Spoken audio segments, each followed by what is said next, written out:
Hello Mark, it's Vicky, and my student number is SO341016.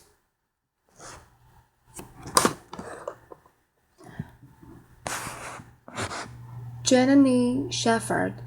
A broken body isn't a broken person. I'm a sophomore in NCUE. Life is about opportunities, creating them and embracing them. And for me, that was the Olympic dream. That's what defined me. That was my bliss. As a cross-country skier and member of the Australian ski team, headed towards the Winter Olympics, I was on a training bike ride with my fellow teammates. As we made our way up towards the spectacular Blue Mountains west of Sydney, it was the perfect autumn day. Sunshine, smell of eucalypt, and a dream. Life was good. We'd been on our bikes for around 5.5 hours when we got to the part of the ride that I loved. And that was the hills, because I love the hills. And I got up off the seat of my bike, and I started pumping my legs. And as I sucked in the cold mountain air, I could feel it burning my lungs. And I looked up to see the sun shining in my face. And then everything went back black. Where was I? What was happening? My body was consumed by pain. I'd been hit by the speeding utility truck with only 10 minutes to go on the bike ride. I was airlifted from the scene of the accident by the rescue helicopter to a large spinal unit in Sydney. I had extensive and life-threatening injuries. I broke my neck and my back in 6 places. I broke 5 ribs on my left side. I broke my right arm. I broke my collarbone. I broke some bones in my feet. My whole right side was ripped open, filled with gravel. My head was cut open across the front, lifted back, exposing a scar underneath. I had head injuries. I had internal injuries. I had massive blood loss. In fact, I lost about 5 liters of blood, which is all someone my size would actually hold. By the time the helicopter arrived at the Prince Henry Hospital in Sydney, my blood pressure was 40 or over nothing. I was having a really bad day. For over 10 days, I drifted between 2 dimensions. I had an awareness of being in my body, but also being out of my body, somewhere else, watching from above as if it was happening to someone else. Why would I want to go back to a body that was so broken? But this voice kept calling me. Come on, stay with me. No, it's too hard. Come on, this is our opportunity. No, the body is broken. It can no longer serve me. Come on, stay with me. We can do it. We can do it together.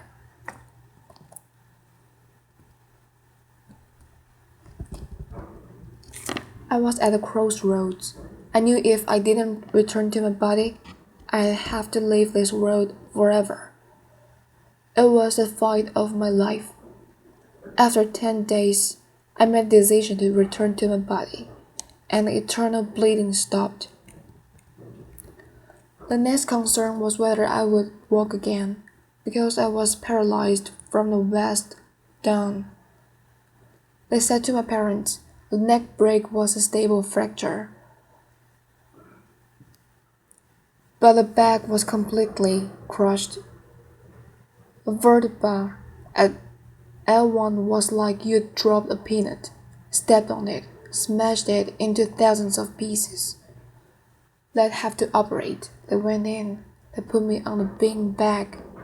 They cut me, literally cut me in half. I have a scar that wraps around my entire body.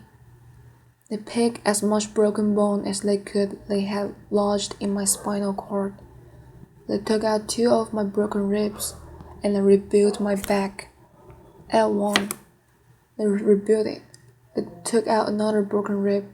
They fused T12, L1 and L2 together. Then they stitched me up. It took an entire hour to stitch me up. I woke up in intensive care, and the doctor were really excited that the operation had been a success because at that stage I had a little bit of movement in one of my big toes, and I thought, great, because I'm going to the Olympics. I had no idea that's the sort of thing that happens to someone else, not me, surely. But then the doctor came over to me, and she said, Jenny, the operation was a success, and we've picked as much bone out of her spinal cord as we could, but the damage is permanent. The central nervous system nerves, there's no cure. You're what we call a partial paraplegic, and you'll have all of the injuries that go along with that. You have no feeling from the waist down, and the most, you might get 10 or 20% return. You have internal injuries for the rest of your life. You have to use a catheter for the rest of your life. And if you walk again, it will be with calipers and a walking frame. And then she said, Jenny, you'll have to rethink everything you do in your life because you're never going to be able to do things you did before. I tried to grasp what she was saying.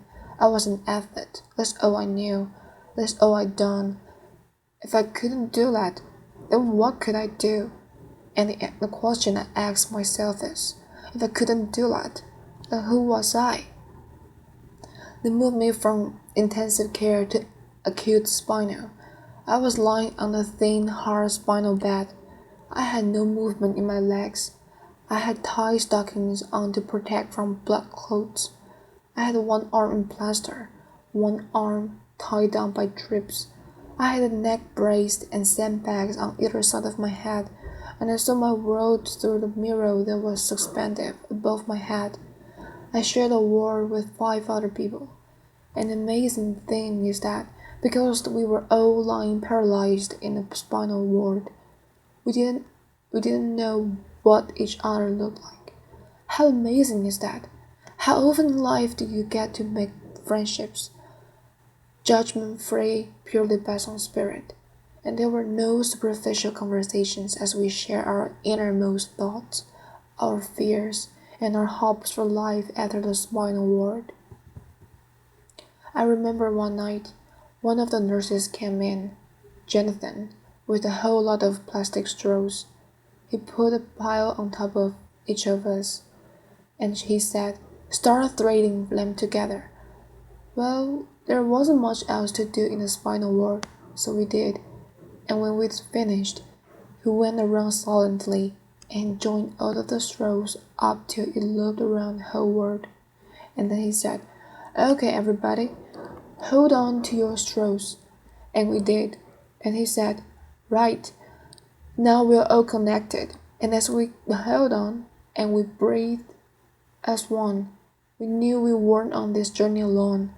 And even lying paralyzed in a spinal ward, there were moments of incredible depth and richness, of authenticity and connection that I had never experienced before. And each of us knew that when we left the spinal ward, we would never be the same. After 6 months, it was time to go home. I remember Dad pushing me outside in my wheelchair. I wrapped in a plastered body cast and feeling the sun in my face for the first time. I soaked it up and I thought, how could I ever have taken this for granted? I feel so incredibly grateful in my life. But before I left the hospital, the head nurse said to me, Jenny, I want you to be ready, because when you get home, something's going to happen. And I said, what? And she said, you're going to act depressed. And I said, not me. Not Janine the machine, which was my nickname. She said, "You are. Because see, it happens to everyone. In a spinal ward, that's normal. You're in a wheelchair. That's normal. Because you're going to get home and realize how different life is." And I got home and something happened. I realized Sister Sam was right. I did get depressed. I was in my wheelchair. I had no feeling from the waist down, attached to the catheter bottle. I couldn't walk. I lost so much weight in the hospital, and I weighed about 80 pounds, and I wanted to give up. All I wanted to do was put my running shoes on and run out of the door. I wanted, I wanted my old life back. I wanted my body back. And I can remember Mom sitting on the end of my bed and saying, "I wonder if life will ever be good again." And I thought, how could it? Because I've lost everything that I valued. Everything that I had worked towards, gone. And the question I asked was, why me? Why me? And I remember my friends that were still in a spinal ward, particularly Maria. Maria was in a car accident, and she woke up on her 6th birthday to the news that she was a complete quadriplegic, had no movement from the neck down, had damaged her vocal cords, and she couldn't talk. She told me, "We're going to move you next to her because we think it will be good for her." I was worried. I didn't know how I would react to being next to her. I knew it would be challenging, but it was actually a blessing because Maria always smiled. She was always happy. And even when she began to talk again, albeit difficult to understand, she never complained, not once. And I wonder how had she ever found a level of acceptance. And I realized that this wasn't just my life, it was life itself. I realized that this wasn't just my pain, it was everybody's pain. And then I knew, just like before, that I had a choice. I could keep fighting this, or I could let go and accept not only my body, but the circumstances of my life. And I stopped asking, why me? And I started to ask, why not me? And then I thought to myself, maybe being at rock bottom is actually the perfect place to start. I had never before thought of myself as a creative person. I was an athlete. My body was a machine. But now I was about to embark on the most creative project that any of us could ever do, that of rebuilding a life. And even though I had absolutely no idea what I was going to do, in that uncertainty came a sense of freedom. I was no longer tied to a set path. I was free to explore life's infinite possibilities. And that realization was about to change my life. Sitting at home in my wheelchair and my plaster body cased, an airplane flew overhead, and I looked up and I thought to myself, that's it. If I can't walk, then I might as well fly. I said, "Mom, I'm going to learn how to fly." She said, "That's nice, dear." I said, "Pass me the yellow pages." She passed me the phone book. I ran up the flying school. I made a booking. Said I'd like to make a booking to come out for a flight. They said, when do you want to come out? I said, well, I have to get a friend to drive me out because I can't drive. Sort of can't walk either. Is that a problem?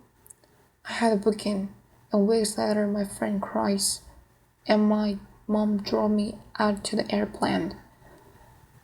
All 80 pounds of me covered in a plaster body cast in a baggy pair of overalls. I can tell you, I did not look like the ideal candidate to get a pilot's license. I'm holding on to the counter because I can't stand. I said, "Hi, I'm here for a flying lesson." And they took me a look and ran out the back to draw short straws. "You get her." No, you take her." Finally, this guy comes out. He goes, "Hi, I'm Andrew. I'm going to take you flying." I go, "Great." And so drive me down, and they get me out on the tarmac, and there was this red, white, and blue airplane. It was beautiful. Lifted me into the cockpit. They had to slide me up on the wing, put me in the cockpit. They set me down. There was buttons and dials everywhere. I'm going, wow, how do you ever know what all these buttons and dials do? Angela's instructor got in the front, started the airplane up. He said, would you like to have a go at taxi? That's when you use the feet to control the rudder pedals to control the airplane on the ground. I said, no, I can't use my leg. He went, oh, I said, but I can use my hands. And he said, okay. You know that I'm not my body, and I also know that you're not yours, and that it no longer matters what you look, where you come from, or what you do for a living.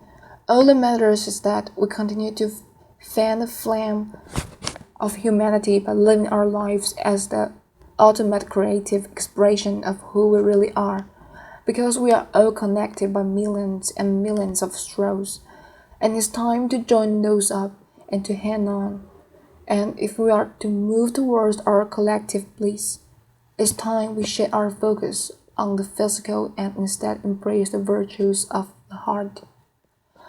So raise your straws if you'll join me. Thank you. Thank you. So he got over to the runway and applied the power, and as we took off down the runway, and the wheels lifted up off the tarmac, and we became airborne, I had the most incredible sense of freedom. And Andrew said to me, as we got over the training area, you see that mountain over there? And I said, yeah. And he said, well, you took the controls and you fly towards that mountain. And as I looked up, I realized that he was pointing towards the blue mountains where the journey had begun. And I took the controls, and I was flying, and I was a long, long way from the spinal ward. And I knew right then that I was going to be a pilot.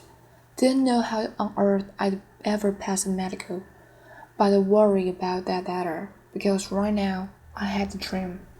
So I went home, I got a training diary out, and I had a plan, and I practiced my walking as much as I could, and I went from the point of two people holding me up to one person holding me up to the point where I could walk around the furniture as long as it wasn't too far apart. And I made great progression to the point where I could walk around the house, holding onto the walls, like this. And my mom said she was forever following me, wiping off my fingerprints, but at least she always knew where I was. So while the doctor continued to operate and put my body back together again, I went on with my theory study, and eventually, and amazingly, I passed my pilot's medical, and that was my green light to fly. And I spent every moment I could out at a flying school, way out of my comfort zone. All these young guys that wanted to be quintessed pilots. You know, a little old hop along me enforced my plaster cast, and my steel brace, my baggy overalls, my bag of medication and catheters, and my limp. And they used to look at me and think, oh, who's she kidding?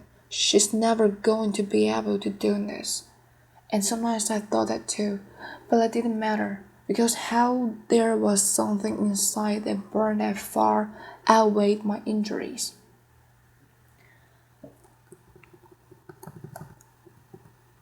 And then I thought, why stop there?